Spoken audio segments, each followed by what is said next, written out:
Les véritables leaders mettent leur peuple en avant. Ils se préoccupent plus de l'avenir de leur pays que de la taille de leur salaire. Et aujourd'hui, en Afrique de l'Ouest, quelque chose de fou est en train de se produire. Quelque chose que personne n'a vu venir. Le Burkina Faso a accueilli 700 commandos nord-coréens sur son sol. Et ce ne sont pas des conseillers ni des médecins. Ce sont des soldats d'élite prêts à protéger un homme, le président Ibrahim Traoré. Alors, pourquoi un des régimes les plus secrets au monde risquerait-il des sanctions internationales pour protéger un jeune dirigeant africain?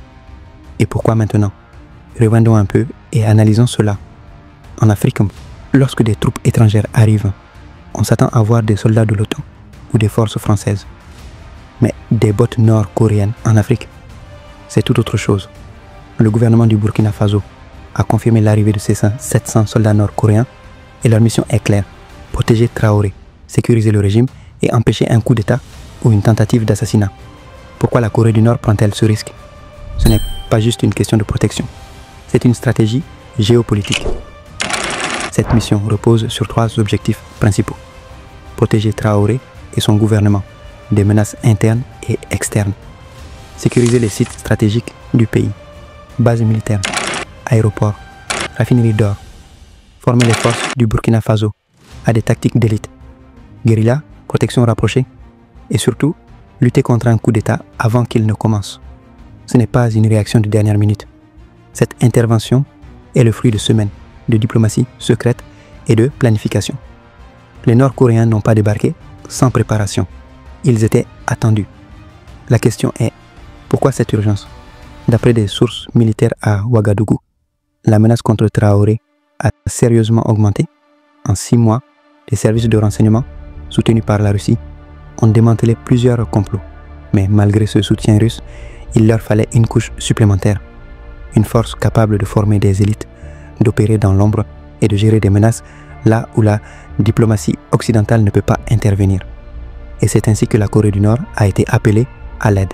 Ce déploiement de 700 soldats nord-coréens a des implications profondes. Ce n'est pas seulement une question de sécurité pour un leader, mais un signal pour toute l'Afrique. La Corée du Nord est en train de déployer une stratégie militaire que peu de pays pourraient envisager. L'influence par la force. En s'implantant au Burkina Faso, la Corée du Nord dispose d'un terrain de test idéal. C'est un conflit irréel, éloigné de l'Asie, avec des enjeux stratégiques et une guerre urbaine complexe. C'est là que Pyongyang peut tester ses tactiques de guerre asymétriques en conditions réelles, tout en recueillant des données sur l'efficacité de ses systèmes de surveillance et de ses protocoles d'opération spéciales. Mais au-delà des simples tactiques militaires, il y a aussi un enjeu idéologique. Ibrahim Traoré incarne des principes que la Corée du Nord apprécie. Anti-impérialisme, autonomie militaire et résistance à l'ingérence étrangère. Traoré ne demande pas de l'aide au FMI. Il reprend les rênes de son pays en défiant l'Occident. Ce type de leader résonne particulièrement avec Pyongyang, qui voit en lui un allié politique. Soutenir Traoré, c'est envoyer un message fort à d'autres pays non alignés. Vous pouvez réussir sans l'Occident, mais cette aide va au-delà de l'idéologie. C'est une opportunité stratégique. Pyongyang a longtemps été exclu de zones de conflit réels, se concentrant sur des exercices militaires et des simulations. Mais avec le Burkina Faso, ils obtiennent un accès direct à des ressources essentielles: or, uranium, terres rares. C'est l'occasion pour la Corée du Nord d'étendre son influence, non seulement à travers la puissance militaire, mais aussi en créant de nouveaux circuits commerciaux qui ne passent pas par les systèmes bancaires occidentaux. Cela va au-delà de l'échange de ressources. Des rumeurs indiquent que Burkina Faso et la Corée du Nord parlent déjà d'échange d'armes et de technologies, contournant les sanctions internationales. Ce phénomène n'est pas simplement une coopération militaire, mais la naissance d'un nouveau pipeline commercial qui ne passe pas par les États-Unis, l'Union européenne ou la Banque mondiale. Tout cela fait partie de la stratégie de l'ouverture vers le sud de la Corée du Nord, un mouvement qui consiste à s'implanter là où les anciennes structures coloniales et diplomatiques s'effondrent, en particulier en Afrique.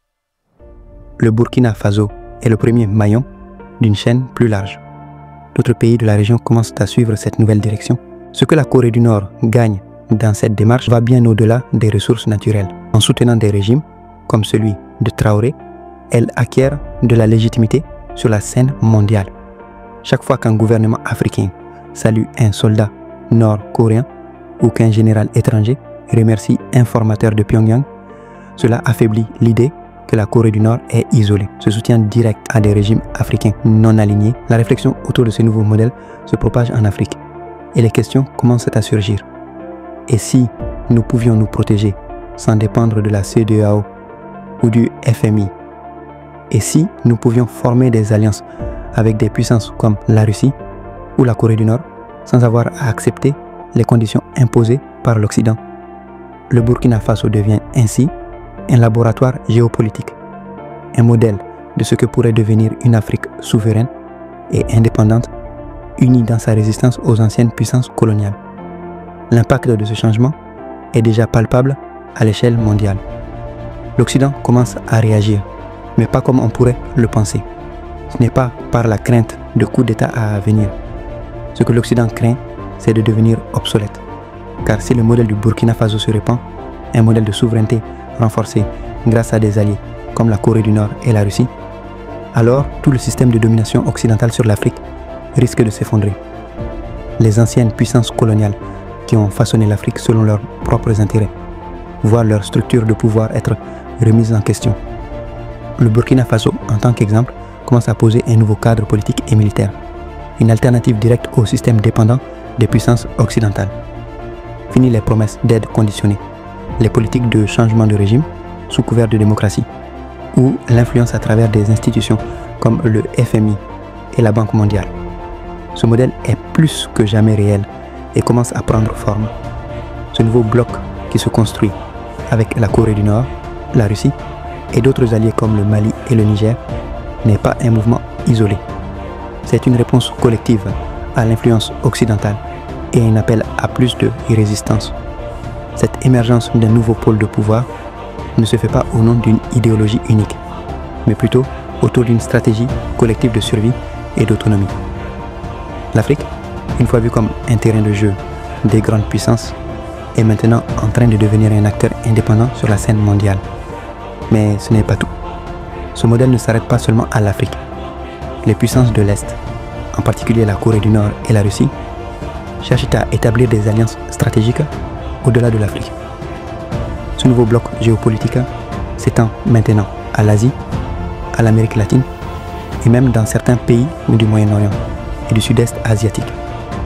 Des nations comme l'Iran et le Venezuela, qui ont longtemps lutté contre l'influence américaine, observent attentivement ce qui se passe en Afrique. Ils voient un potentiel pour établir des relations économiques et politiques avec des pays non alignés, tout en se distançant de l'ordre occidental. Ce qu'on appelle désormais la nouvelle diplomatie globale offre une alternative au système dominé par l'Occident. L'Afrique, un continent historiquement divisé par des frontières tracées par les puissances coloniales, est en train de se réunir sous une nouvelle identité politique. Une identité qui repose sur la défiance vis-à-vis de l'Occident, sur une autonomie renforcée et sur le rejet des anciens systèmes de domination. Ce qui est en train de se passer au Burkina Faso est révolutionnaire. Ce n'est pas juste un modèle de défense, mais une réforme complète du système politique et économique. La protection de Traoré n'est qu'un aspect de cette transformation. Ce qu'il est en train de bâtir, c'est un nouveau modèle de souveraineté. Une Afrique libre de ses chaînes. Un modèle où les pays africains sont enfin maîtres de leur destin, capables de résister aux pressions externes et de se défendre sans dépendre de l'aide étrangère. Et c'est ce qui fait peur à l'Occident. Si ce modèle prend racine, non seulement les pays d'Afrique de l'Ouest, mais toute l'Afrique pourrait commencer à suivre cette voie. Fini les papiers de l'Occident, dictant les politiques. Fini les pressions diplomatiques pour faire plier les gouvernements. La question devient, pourquoi avoir besoin de l'Occident quand on peut s'appuyer sur une solidarité régionale avec des alliés puissants comme la Russie et la Corée du Nord? Le message qui se propage dans le monde entier est clair. Nous pouvons nous défendre sans eux. Nous pouvons prospérer sans eux. Et peut-être même, nous pouvons les dépasser. Merci de vous abonner pour qu'on puisse vous tenir informé de tout ce qui se passe en Afrique.